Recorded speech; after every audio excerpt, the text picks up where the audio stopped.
好，今天咱們也是2個足球視頻，2個籃球視頻，歡迎大家關注老 K 的新頻道老 K NBA， 我也把鏈接放在置頂的簡介裡面了，歡迎大家點擊。那麼這第一個足球視頻是關於皇馬對皇家社會的比賽前瞻預測，但是老 K 聽取大家的意見，因為觀眾確實有一些未成年人，我們把賠率市場、博彩市場的資金流向分析放在會員頻道，會員頻道門檻收費非常低，也只是為了部分朋友對老 K 的一個支持，非常感謝。感謝您的熱推、點讚和訂閱。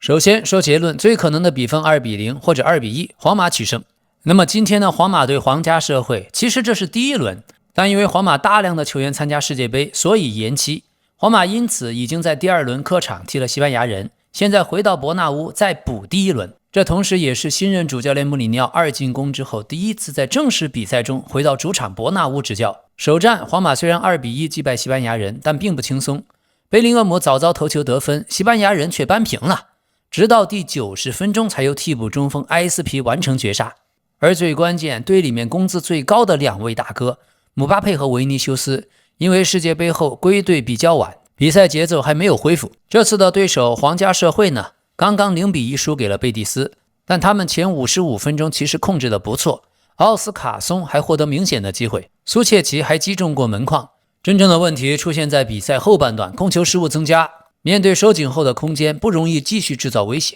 這一場我們不能簡單理解成一邊倒。皇馬現在最大的問題不是紙面實力強不強，而是世界杯綜合症帶來的體能時間差問題。有些球員參加了完整的季前備戰，已經積累了大約30次訓練，而世界杯後晚歸的球員只有3-4次完整的訓練。皇家社會這一邊呢，他們是上賽季國王杯冠軍，馬塔拉佐從25年12月接手了一支接近降級區的皇家社會，但幾個月後直接帶隊奪冠。他執教後，皇家社會已經不是傳統意義上只會控球的球隊，而是能夠在高位壓迫、在低位5-4-1防守，還有在快速反擊之間不斷進行切換。這場傷停方面，皇馬的楚阿梅尼、恩德里克、羅德里戈、米利唐、门迪、劳爾阿森西奧、皮塔奇都缺席。楚阿梅尼的問題是在世界杯期間帶伤堅持比賽，之後的假期時間很短，不足以讓問題徹底恢復。球員自己也想提前回來，但教練組和醫療部門最終決定必須等到他100%。因為穆里尼奧的意思，賽季最後階段的比賽可以忍着疼痛踢，但不能在8月份就帶着問題開始新賽季。所以皇馬的主力陣容預測：門將庫爾圖瓦，右後衛鄧弗里斯或者阿諾德，中後衛科納特、赫伊森，左後衛庫庫雷利亞或者卡雷拉斯，雙後腰巴爾韋德搭檔貝爾納多席爾瓦，前面是居莱爾在右側，中間貝林厄姆，左邊維尼修斯，中鋒姆巴佩。值得注意的是，在右後衛，穆里尼奧已經暗示過，阿諾德和鄧弗里斯用途完全不同。阿諾德可以內收到中場幫助組織，傳中質量也更高。鄧弗里斯則更接近衝擊型的邊翼位，而皇家社會這邊確定缺席的有巴勃羅·馬林、奧德里奧索拉、戈羅恰特吉和貢薩洛·格德斯。巴雷內切亞可以出場。現在皇家社會一個非常現實的問題是後防線，他們希望在關窗前再補中後衛、右後衛和一個攻擊手。在奧德里奧索拉受傷以後，阿蘭布魯幾乎成為現在唯一成熟的天然的右後衛。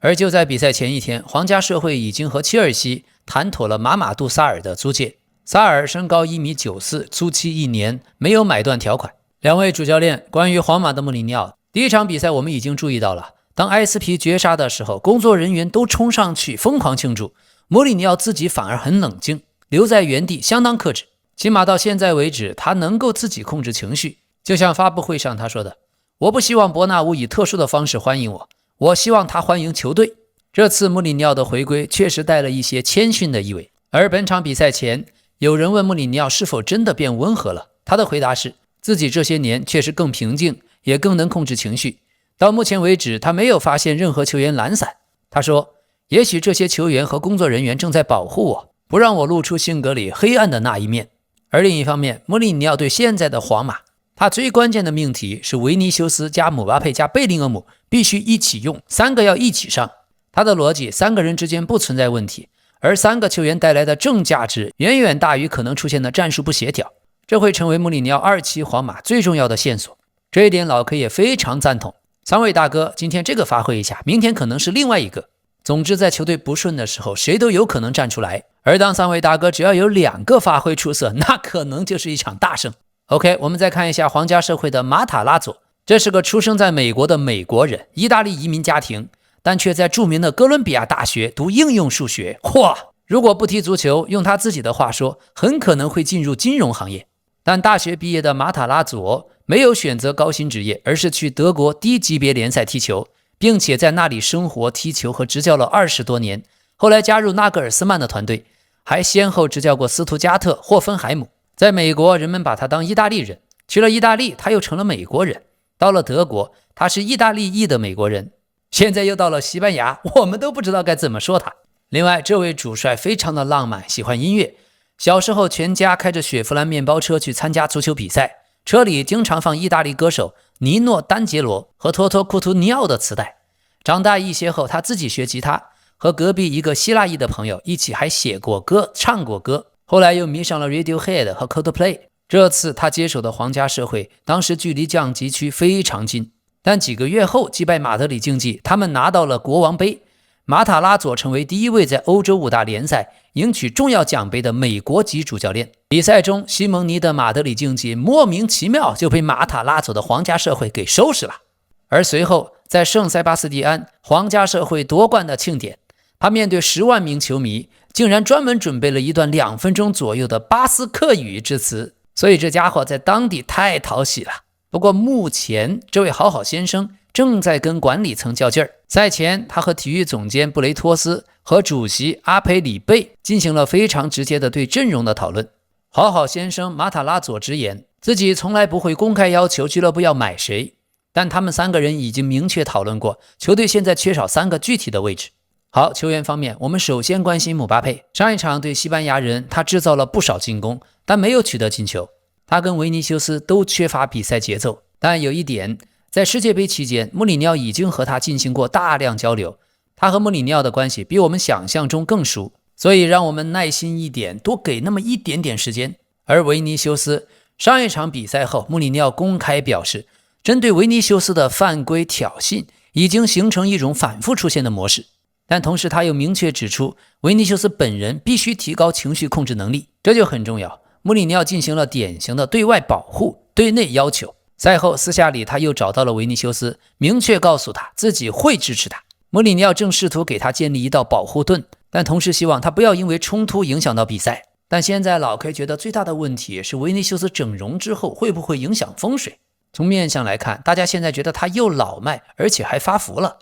可也許真相只是整容後的下巴有些發福。好，第3位貝林厄姆，目前表現最好的皇馬進攻球員。首輪第9分鐘，他就接到居萊爾的傳中頭球破門。隨後記者披露，皇馬在訓練中明確地練過這一套定位球。但有一點，世界杯後每個人都有負荷管理的問題。貝林厄姆的體能是隱患，每一個巨星現在最要防止的就是受傷。好，皇家社會方面，世界杯冠軍西班牙隊的头號中鋒奧亞薩瓦爾，在老 K 之前的紀錄片中已經對他有詳細的介紹，歡迎您再觀看。過去這幾年，皇家社會幾乎所有重大成功都有奧亞薩瓦爾。他的價值不只是技術，還包括溝通、領導力和在場上組織隊友。在皇家社會國王杯的奪冠慶典上，隊友們稱他是埃瓦爾之狐。在訓練時，大家甚至不敢對他下腳，因為怕不小心弄傷了他。奧亞薩瓦爾的球風極其聰明狡猾，很擅長利用身體掩護和巧妙的跑位。他的節奏變化、身體對抗，防守球員很難在不犯規的情況下斷他的球。另外，第2位日本球員久保建英，這個過去拉瑪西亞的天才神童，從很小的時候在日本就已經開始主動看巴薩和梅西的視頻，從小自己非常認真地學習西班牙語，因為他早就知道自己未來會在西班牙生活和踢球。他現在在歐洲5大聯賽 U23 球員裡面，最大的特點是1對1成功數量極高，可以說是最積極、最有效的擅長單挑的球員。那麼當皇馬左後衛壓上之後，久保建英在右路會獲得1對1空間，但是在馬塔拉佐的541體系退守的時候，弱側邊鋒必須深度回收，所以久保建英也會承擔大量的無球任務。第3位巴雷內切亞，上一場對貝蒂斯的比賽他一度有些受傷，但現在已經明確可以比賽。巴雷內切亞非常年輕就进入了一線隊，16歲就開始和成年球員比賽。17岁的他在对瓦倫西亞的一場比賽後，甚至直接哭了。他的成長經歷過比較長的傷病低谷，職業發展一度被打斷。最近的國王杯決賽，開賽14秒他就取得進球，平時不用頭球得分，但在最重要的比賽偏偏用頭球進了一個。他的媽媽是籃球教練，小時候在訓練紀律和日常安排方面一直對他嚴格管理。而巴雷內切亞童年偶像之一是埃登·阿扎爾，後來隊友贾努扎伊甚至幫他和阿扎爾搭上了線，拿到了對方球衣。OK， 戰術對位方面，皇馬的基礎形態4-2-3-1，進攻的時候可以變成3-2-5。他們的有球階段，一個邊後衛會內收，後場形成3人出球，兩邊中場提供接應，前面5個人盡量壓住對手最後一條線。阿諾德尤其適合內收，我們看看他會不會上，因為穆里尼奧一直強調他的中路傳球和組織的價值。另外，在皇馬左路，維尼修斯對上阿蘭布努，這是本場最直接的1對1。皇家社會右後衛的儲備，因為奧德里奧索拉的受傷變薄，因此這裡非常關鍵。如果維尼修斯能夠持續把阿蘭布魯壓在本方禁區附近，那麼久保建英就必須回撤更多，皇家社會最有威脅的反擊點也會被連帶削弱。反之，如果維尼修斯丟球權，皇馬左路保護不足，那麼久保建英會是皇家社會最適合直接攻擊身後的人。戰術第3個方面，貝林厄姆攻擊中後衛和後腰之間的內部空間。穆里尼奧並沒有打算把貝林厄姆變成傳統組織型的10號，而更像是讓他在中路接應，進行高位逼搶，然後插入禁區，或者通過定位球搶點。尤其皇家社會如果退成5-4-1，禁區正面會很密集，真正值得皇馬利用的反而是中後衛和邊翼位之間在後腰身後的內部空間。贝林厄姆的特點正是最適合反复衝擊這些區域。第4點，居萊爾的定位球，這可能比陣地戰更快能打開比賽。上一場皇馬2次幾乎相同的定位球，居萊爾傳中，貝林厄姆搶點，一個球進了，一個球被撲了，這都是訓練中專門設計過的套路。恰好目前皇家社會處於中後衛調整期，所以定位球可能是本場非常重要的突破口。第5點，馬塔拉佐的皇家社會有一個很重要的變化，它不像過去的皇家社會體系那樣強迫球隊長期通過連續控球解決問題。球隊現在可以高位壓迫，也可以退成5-4-1摆大巴，搶下球權後第一時間會找奧亞薩瓦爾、久保建英或者巴雷內切亞直接打縱向的轉換。所以皇馬最危險的情況可能不是被對方長期圍攻，而是當前場多人壓上以後，中路傳球被斷掉，皇家社會的2-3角球就能直接攻擊皇馬邊後衛的身後。第6的一點，楚阿梅尼缺陣帶來了現實上的影響。皇馬目前最缺的並不是傳球手，而是中場在防守轉換時候第一層保護。預計巴爾韋德必須承擔更多的跑動和補位。如果貝爾納多、席爾瓦、居萊爾、貝林厄姆同時進入高位，那皇家社會最應該尋找的就是他們身後的內部空間。這就是為什麼本場久保建英非常重要。好，簡單講，皇家馬德里肯定勝面更大，但最關鍵的球員，皇馬這邊貝林厄姆，皇家社會的久保建英。最大的爆冷可能是皇家社會通過久保建英和巴雷內切亞的快速轉換，先拿到進球。1-0以後擺大巴，強隊就很被動了。特別是賽季初，我們在英超第1輪已經看到曼聯和熱刺都已經爆冷。好的，書接上回，咱們繼續講福格森曼聯時代第4階段1996到1999。1997年5月18日，曼聯主教練福格森神情黯然地向全世界宣布了一個震驚的決定：坎通納退役。當時距離坎通納的31歲生日僅差1周，外界原本以為他還能踢上好幾年，所以在球迷和整個世界足壇毫無心理準備的情況下，這位曼聯國王選擇在競技狀態非常出色的時候激流勇退，這也讓他在曼聯的傳奇形象徹底定格在最完美的時刻。而當時國王的退役保密工作做得非常深，就在那個賽季結束後的最後一個晚上，坎通納、索爾斯克亞和小克魯伊夫帶着各自的妻子和女友一起去餐廳瘋狂地慶祝奪冠，一直痛飲到凌晨4點才告別。然而在整個聚會過程中，坎通納竟然沒有露出半點風聲。僅僅過了不到2天，當索爾斯克亞和小克魯伊夫開車前往倫敦的時候，竟然在汽車收音機裡聽到了坎通納宣布退役的新聞，所有隊友都被震驚了。而當坎通納退役幾個月後，福格森爵士給他寫了一封情真意切的長信。這封私密信件直到18年後的2015年，才在福格森自己的書籍《領導力》中被公開。在信裡面，福格森寫道：當重新開始訓練的時候，我一直在等你像往常一樣出現。我依然覺得你當時應該聽從你父親和我的建議，在做這麼重大的決定前先去度假。最重要的一點是你對曼聯意味着什麼，以及我有多麼感激你為我提供的服務。你在這裡永遠受歡迎。如果你哪天突然順路過來喝杯茶，不搞任何排場，只是朋友聊聊天，那對我來說比什麼都重要。現在你不再是我的球員了，我希望你知道你多了一個朋友。而對坎通納自己，他也在18年後接受採訪的時候透露了當年一個重大的轉折點。他承認，如果當時1997年法國國家隊主帥雅凱沒有在1996年歐洲杯後徹底棄用他，如果他能入選98年法國本土世界杯的陣容，他絕不會在1997年退役。為了在本土法國踢世界杯的夢想，他本可以把退役時間推遲，但也正因為國家隊大門徹底關閉，他才完全斷了對足球的念想。坎通納後來將自己對足球的熱愛形容為一種毒癮。為了徹底擺脫毒癮，他在退役後做出了一個極端的決定，完全不看任何的足球比賽。他說，我知道足球有極強的成癮性，就像吸毒，所以退役後我決定不再看任何比賽，就像一個吸毒者必須徹底遠離他的毒販一樣。我成功戒掉了足球，並迅速投身於電影和戲劇。所以讓我們回到96到97賽季，當曼聯在歐冠半決賽被多特淘汰，无缘決賽，這成為了壓倒坎通納的最後一根稻草。福格森曾經透露，在出局後的那個星期三，坎通納來到他的辦公室，福格森敏銳地察覺到坎通納的眼神已經變了，他的去意極其堅決，任何挽留的話語都無法再打動他。退役後的他迅速找到了新的熱情所在，後來成功轉型成為一名演員和藝術家，活躍於影視圈。但他退役的最根本原因，自己說是對足球失去了最初的熱情。他曾經在年輕時說過，一旦對足球沒了激情，就會選擇離開。而在曼聯達到榮譽頂峰後，這種精神上的疲憊感到達頂點，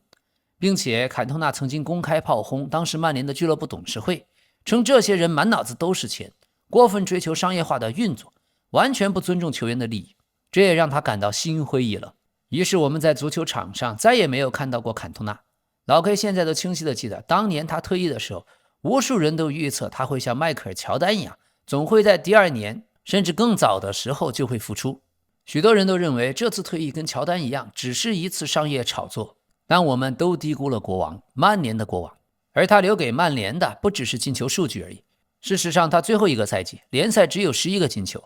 真正難替代的是他的功能性。他可以從前鋒位置後撤，可以在中場和前鋒之間拿球，可以控制進攻節奏，可以在僵局的时候創造最後一下。更重要的是，曼聯的年輕人相信他，對手畏懼他，球迷崇拜他。於是1997年夏天，福格森面對的不是簡單的買一個前鋒來替換坎通納，而是4個問題：誰來當曼聯新的精神領袖？誰來組織進攻？誰來穿7號？誰來帶隊長袖標？答案不是1個人，而是3個人。坎通納留下的東西被3個人分別繼承。首先，隊長羅伊·基恩。福格森最終把队長袖標交給26歲的基恩。他也曾經考慮過舒梅切爾、帕里斯特等老將，但最終選擇性格最強硬的基恩。坎通納的領導方式是魅力，而基恩的領導方式則是恐怖的競爭慾望。第二，曼聯最具象徵意義的7號球衣留給了貝克漢姆，這意味着貝克漢姆已經不只是青訓天才，他開始成為曼聯的新招牌。第3件事，福格森從托特納姆熱刺引進了31歲的謝林漢姆，這是為了填補坎通納在場上留下的位置。但問題是，這3個人加起來也不等於坎通納。97到98賽季，這個問題便暴露了出來。這一年前半程，曼聯非常強勢。11月，他們客場面對阿森納，雙方踢出一場經典的對攻大戰，阿森納3-2取勝。但是這場失利沒有影響曼聯，之後曼聯連贏6場。到了聖誕節，曼聯排名第1，而阿森納呢排名第6，落後曼聯達到13分。一直到98年3月初，曼聯仍然領先阿森納12分。但這裡存在一個很重要的陷阱，當時的曼聯多踢了3輪，所以12分的差距看起來巨大，實際上並不安全。另外還有一個隱藏的大問題，羅伊·基恩沒有了。坎通納剛剛離開，新的隊長基恩因為嚴重膝傷長期缺陣，吉格斯也受到傷病的影響，所以陣容不齊整，這個問題非常大。剛剛失去坎通納之後，曼聯原本就需要重新建立球場在全力的結構，偏偏新的队長又長期沒法參加比賽，所以97到98年是一支很奇怪的曼聯。直面陣容依舊豪華，進球很多，防守數據也很好，但關鍵階段比分咬得死死的時候，缺少一個可以把全隊拽回正確方向的人。而更危險的是，一個過去曼聯從未真正遇到過的敵人來了，他叫溫格。弗格森以前面對的競爭者不少，達格利什、凱文基岡、利物浦隊、布萊克本、紐卡斯爾聯。但溫格和他們不同，因為他不是單純買幾名好球員挑戰曼聯，他在改變阿森納整個體系，從訓練方式到飲食到恢復，到海外球員的引進，到比賽節奏，到戰術的組織。1997年夏天，阿森納又得到了奧維馬斯等等重要的球員。實際上，溫格正在建立一個能夠長期和曼聯競爭的系統。從這裡開始，英超第一次真正出現了一個能夠在足球理念、在球隊建設和長期的執教權力上和弗格森正面對抗的人。1998年3月14日，整個英超歷史的一個轉折點，在老特拉福德，曼聯主場對阿森納。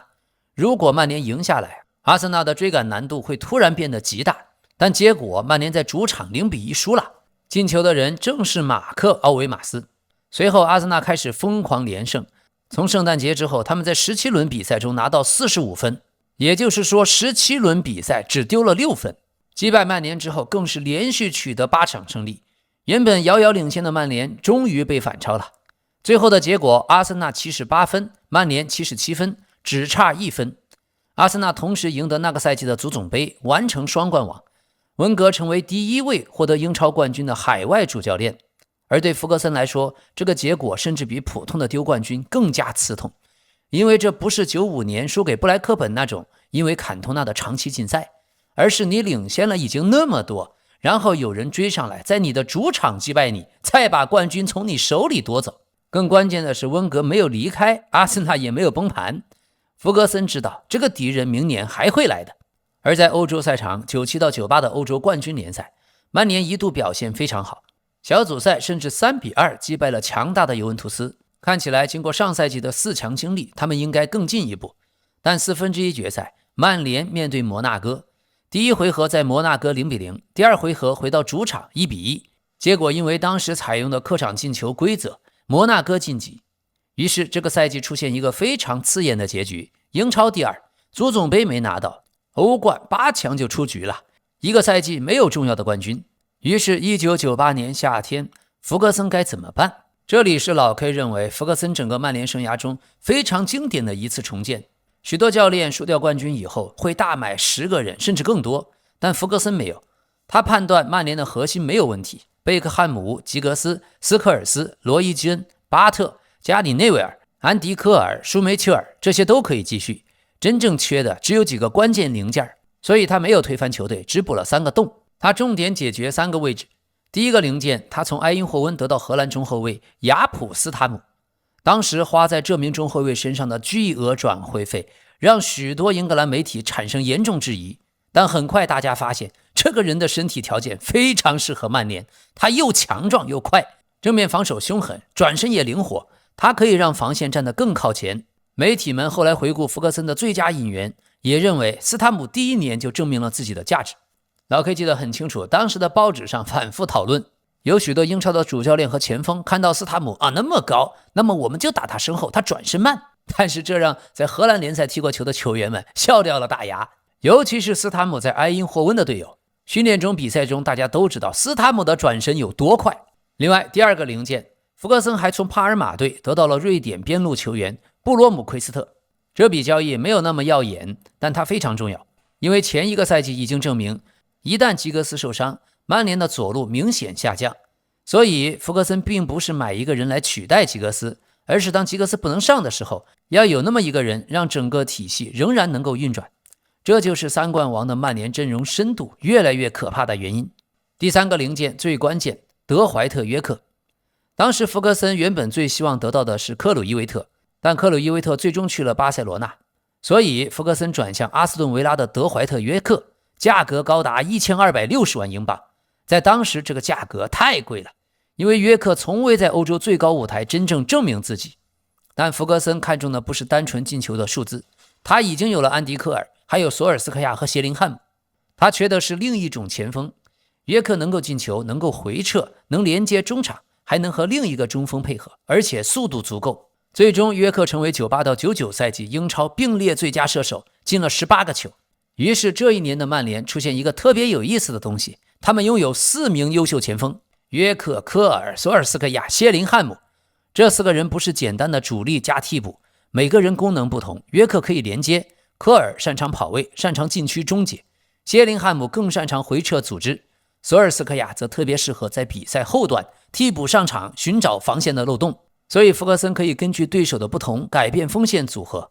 這也解釋了1999年的歐冠決賽奇蹟為什麼能夠發生。首發的是約克和科爾，但最後改變歷史的卻是謝林漢姆、索爾斯克亞。那麼今天我們提到1999的曼聯，許多人腦子裡會自動出現一個陣容：門將舒梅切爾，後防線加里內爾、斯塔姆、約翰森、埃爾文，中場貝克漢姆、基恩、斯科尔斯、吉格斯，鋒線約克、科爾。許多球迷都以為這就是當年福克森整個賽季每個星期主要使用的主力陣容，但其實不是的。這套如今最著名的三冠王標準的11人，在整個賽季只一起首發過一次，那是在客場面對考文垂的比賽。所以這一點非常重要。三冠王真正強大的不是有11名超級球員，而是有一整個可以被福克森不斷重新組合的陣容。表面上是標準的4-4-2，實際上非常靈活。右邊的貝克漢姆不是傳統意義上瘋狂帶球過人的邊鋒，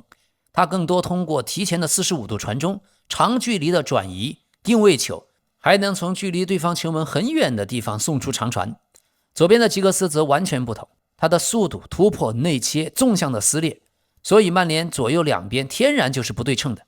在中間，羅伊·基恩負責控制強度、掃蕩、推進和做精神領導，斯科尔斯負責後插上、傳球和進入禁區。巴特則可以在需要更多防守的時候替代其中任何一個。锋線上，約克可以回撤，科爾則利用約克制造的空間前插。曼聯並不是簡單的2翼傳中，它真正恐怖的是你根本不知道下一波進攻從哪裡來。而此時，在1998年夏天，大衛·貝克漢姆正經歷自己人生最可怕的一段時間。世界杯1/8決賽，英格蘭面對阿根廷，貝克漢姆因為愚蠢的報復行為被罰下，英格蘭最終被點球淘汰。於是他在全國成為巨大的攻擊對象，球迷們各種谩罵，各種威脅。而新賽季每次到客場比賽，他總會遭受極其惡劣的敵意。但這時候，福格森和曼聯對他非常重要。在外面，大家都把他當罪人，可回到曼聯，他仍然是福格森球隊最重要的成員。結果，貝克漢姆沒有崩掉，恰恰相反，這成為他職業生涯真正走向世界級的一年。而他對三冠王曼聯的價值經常被明星的公眾形象所低估。98到99歐冠一開始就像提前打決賽一樣，因為曼聯的小組賽裡有拜仁、有巴塞羅那，還有布隆德比，這是典型的死亡之組。曼聯和巴塞羅那2場比賽3-3和3-3，一共進了12個進球，還都打平了。而曼聯跟拜仁的2場也全部戰平，他們真正贏下的是2場布隆德比。最終曼聯只是以成績較好的小組第2身份驚險晉級。但這裡藏着一個非常有趣的轉變。過去曼聯在歐洲遇到豪門對手，總會想我們能否適應歐洲的比賽。但到了1998年底，用羅伊·基恩的說法，曼聯進8強4強都沒有意義，我們應該只想着贏歐洲冠軍杯。所以這一批球員心理上已經完全改變。從1999年1月開始，一種奇怪的感覺出現了，這一支曼聯就是死不了。足總杯第4輪，曼聯碰上利物浦，利物浦早早領先，比賽到了88分鐘，曼聯仍然0-1落後。然後貝克漢姆定位球送進去，科爾頭球擺渡，約克扳平，看起來似乎要重賽。結果索爾斯克亞在最後階段2-1絕殺，直接淘汰利物浦。當時沒有人知道這種模式會在未來幾個月反覆出現。當你以為曼聯已經死了，然後他們突然回來大逆轉。1999年2月，曼聯客場面對諾丁漢森林，結果諾丁漢森林在主場輸了個1-8。最離譜的是索爾斯克亞，他不是首發，替補登場之後，在最後的10分鐘一個人進了4個。所以我們就能理解為什麼福格森後來趕在歐冠決賽的最後階段把索爾斯克亞扔上去。因為在主教練福格森眼裡，替補不是第2等級球員，而是比賽進行到某一種狀態之後專門派上去解決問題的人。這可能是福格森生涯最重要的比賽管理思想之一。1999年的春天，曼聯和阿森納已經變成真正的宿敵。在英超他們爭奪冠軍，在足總杯又是曼聯對阿森納。99年足總杯半決賽第一場0-0，於是按照當時規則進行重賽，地點仍然是維拉公園。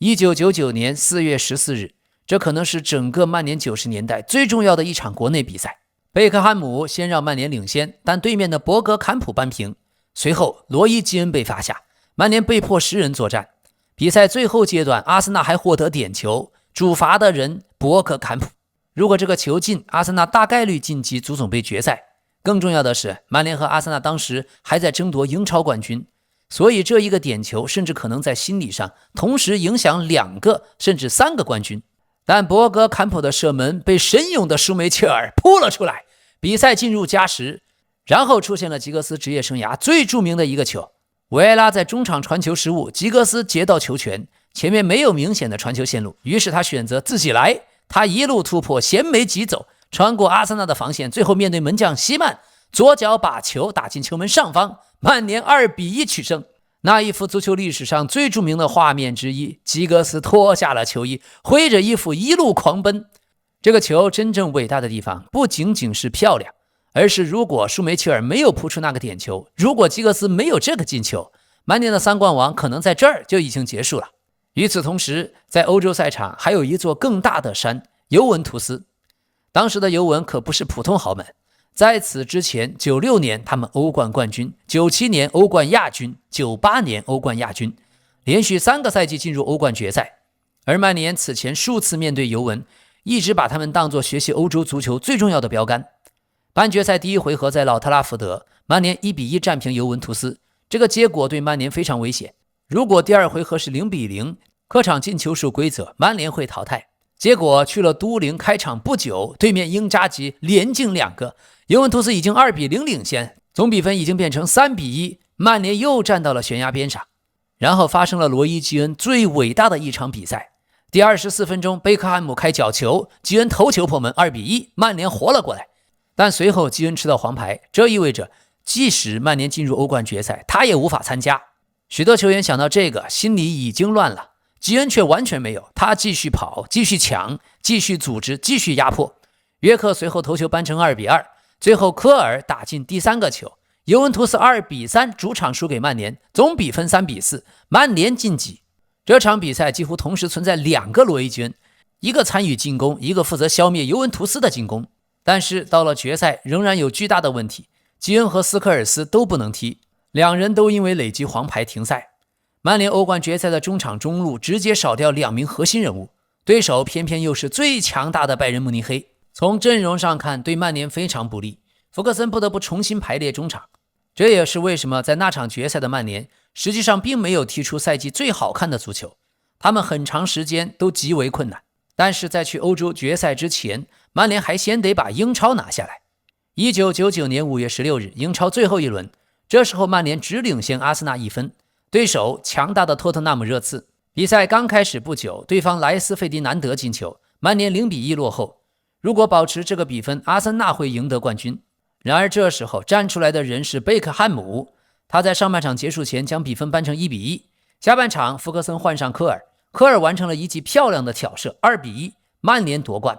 最終積分曼聯79，阿森納78，又是1分之差。1年前阿森納領先1分，1年後曼聯領先1分，這就是福克森和溫格真正的戰爭開始。6天之後，第2個冠軍足總杯決賽，曼聯面對紐卡斯爾聯隊。比賽開始僅幾分鐘，基恩受傷，福克森換上謝林漢姆，幾乎剛剛上場，謝林漢姆就進球了。隨後斯科爾斯再進一個，曼聯2-0戰勝紐卡，足總杯到手。現在有了英超冠軍、足總杯冠軍，只差最後一座。1999年5月26日，諾坎普，歐洲冠軍聯賽決賽，曼聯對拜仁慕尼黑。這一天是一個極具歷史意味的巧合，它正是曼聯傳奇主帥馬特·巴斯比的生日。福格森最想追趕的那個人，正是1968年帶領曼聯第一次成為歐洲冠軍的巴斯比爵士。現在31年後，曼聯終於又站在歐洲決賽。說起這場比賽，老 K 不禁的回憶，那時候我正上大一，和同學們找到一個小禮堂，熬夜通宵達旦的看歐冠決賽。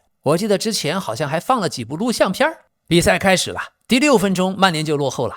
拜仁慕尼黑獲得任意球，巴斯勒主罰，他的射門穿過人牆，並發生了微弱的折射，直奔球門死角。騙過了門將舒梅切爾，幫助拜仁早早取得1-0的領先。之後很長時間，曼聯根本沒有找到有效的方法，拜仁甚至還有機會擴大比分。比賽一點一點走向結束，到了90分鐘仍然0-1，歐洲冠軍看上去已經將屬於拜仁慕尼黑了。但是在第80分鐘，拜仁的功勳老將洛塔爾·馬特烏斯被替換下場，這個換人成為了足壇歷史上最著名的戰術轉折點之一。在馬特烏斯下場時，拜仁不僅比分領先，而且完全掌控了比賽。绍爾的挑射擊中門柱，杨克爾的倒钩擊中橫梁，而曼聯幾乎沒有組織起任何像樣的威脅和進攻。但拜仁主教練希斯菲爾德還是選擇用中後衛托爾斯滕·芬克換下了38歲的馬特烏斯。據馬特烏斯本人後來回憶，他並沒有受傷，而是因為體力透支，主動向教練示意要換人。那場比賽他被安排在清道夫自由人的位置，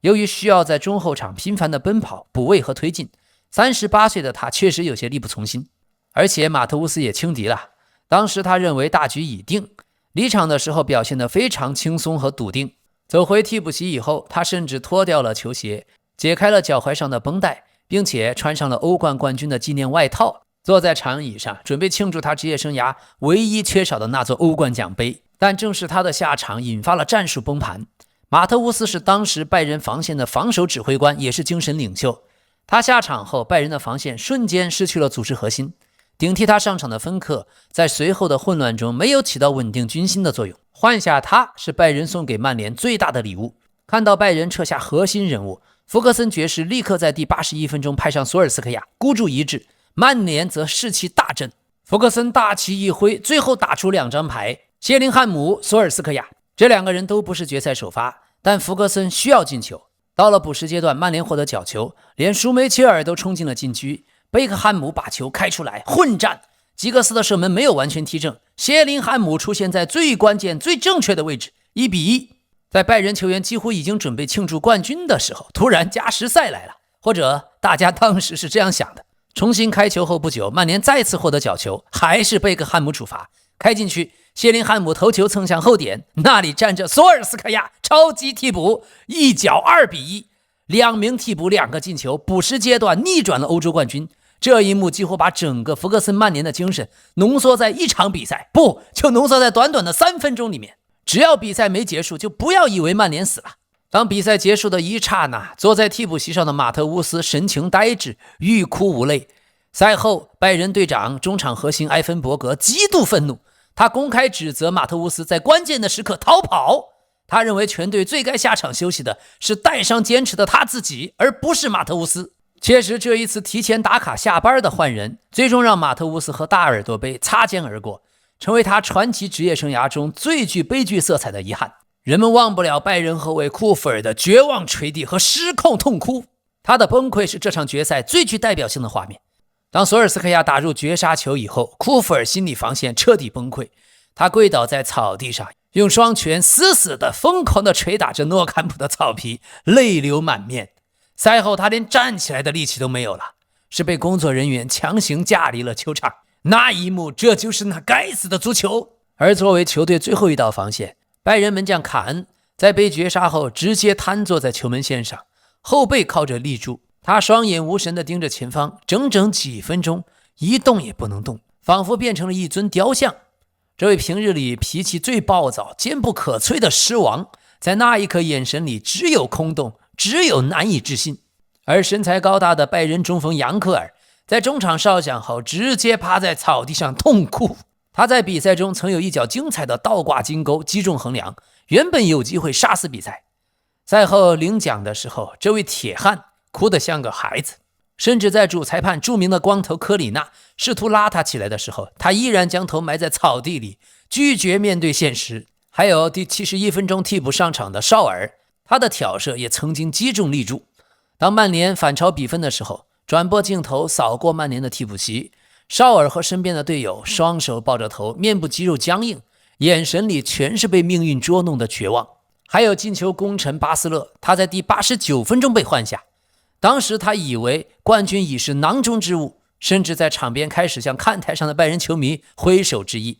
替補席後方已經備好了慶祝用的香檳，但當絕殺發生的時候，巴斯勒無法接受眼前的現實。在中場哨响前，就直接憤怒且落寞地走回了更衣室。主裁判科里纳後來回憶，那是他職業生涯中見過的最震撼的場景。當曼聯慶祝進球的時候，拜仁球員像死屍一樣躺倒在球場的各個角落，沒有任何人能站起來繼續比賽。科里納不得不走過去，一個個拉起來那些已經心碎、已經癱軟的拜仁球員，強迫他們踢完最後的幾秒鐘。鋼鐵般神經、意志最堅定的德國人，在比賽結束前全部絕望崩潰，沒有人還想着能扳平。當時老 K 看球的那個小禮堂也有一個拜仁球迷，是我的好朋友，我們都踢球。我也忘不了最後他的表情，像一具還坐着的屍體，但滿眼都是熱淚。而他身邊瘋狂蹦跳着慶祝的曼聯球迷們同樣也滿含熱淚。賽後，當時拜仁球隊高層的赫內斯和魯梅尼格，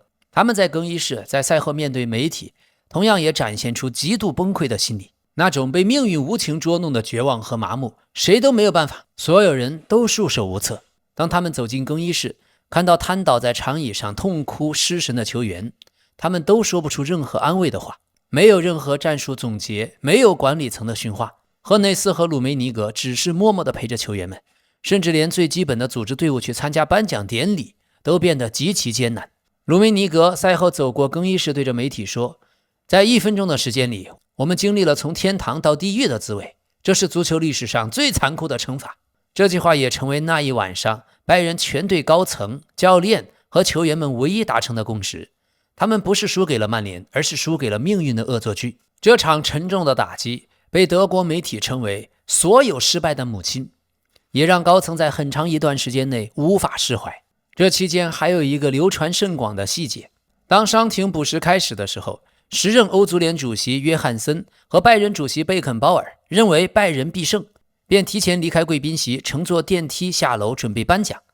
結果當電梯門在底層打開的時候，外面傳來了曼聯震天動地的歡呼聲。貝肯鮑爾一走出電梯，整個人直接傻在了原地。他看着大耳朵杯上正準備繫上的拜仁紅白色彩緞，徹底失去了語言能力。而我們回到弗格森，他整個賽季一直在做的事情，輪換、保持競爭，讓替補球員相信自己很重要，讓4名前鋒同時保持對比賽的慾望。最終決定比賽的不是11名首發，而是2名替補。他們在全歐洲最大的比賽得到了回報。所以1999年決賽表面上是奇蹟，但它背後其實有一整年的球隊管理的邏輯。於是英格蘭足球史上第一支在同一賽季完成3項主要賽事3冠王的球隊曼聯誕生了。95到96赛季的时候，大家還說這群孩子真不錯，但到了1999已經不能再叫孩子了。貝克漢姆是世界級的右路核心，吉格斯歐洲最危險的左路球員，斯科爾斯最頂級中場，巴特可靠的重要成員，加里內維爾穩定的首發右後衛，菲爾內維爾可以打多位置的輪換，還有羅伊基恩，他雖然不是92班，卻已經成為這批人的隊長。所以1999年其實是1992年青年足總杯那一批冠軍孩子在7年之後交出的畢業論文。3冠王之後，弗格森因為對足球的貢獻獲得爵士頭衔，從此他不再只是亞历克斯·弗格森，而成為大家後來熟悉的亞歷克斯·弗格森爵士，這非常有象徵意義。1986年來到曼聯的時候，他面對的是一支26年沒有聯賽冠軍的昔日豪門。13年之後，他成為英超冠軍、足總杯冠軍和歐洲冠軍杯冠軍3冠王的主帥。在歐冠決賽逆轉拜仁後的第一場電視採訪中，情緒極度亢奮的弗格森面對鏡頭脫口而出 Football bloody hell， 這該死的足球。I can't believe it. I can't believe it. Football bloody hell。這句話将他經歷了驚天逆轉後的震驚、刺激和宣洩表達得淋漓盡致，成為他職業生涯最具代表性的瞬間。賽後，在諾坎普球場的奪冠更衣室，平日裡威嚴之君的弗格森徹底放下架子，在更衣室裡和曼聯队医等人直接用大號的香檳瓶對嘴吹喇叭，喝得酩酊大醉。而這時候因為黃牌累積停賽沒能登場歐冠決賽的隊長羅伊基恩還有保羅斯科爾斯，他倆賽後本不願穿着球衣上台領獎，他們覺得自己沒出力，但弗格森在更衣室下死命令，你們必須穿上正裝，穿上球衣，強行把他們推向人群，要求全隊必須一起捧杯。但是3冠王后帶來的巨大聲譽也讓弗格森立刻遭遇了執教生涯最棘手的政治博弈。怎麼回事呢？預知後事如何，且聽下回分解。感謝您的熱推，感謝您的點讚。歡迎您訂閱老 K 足球新聞，一個有溫度的足球頻道。咱們下次再見。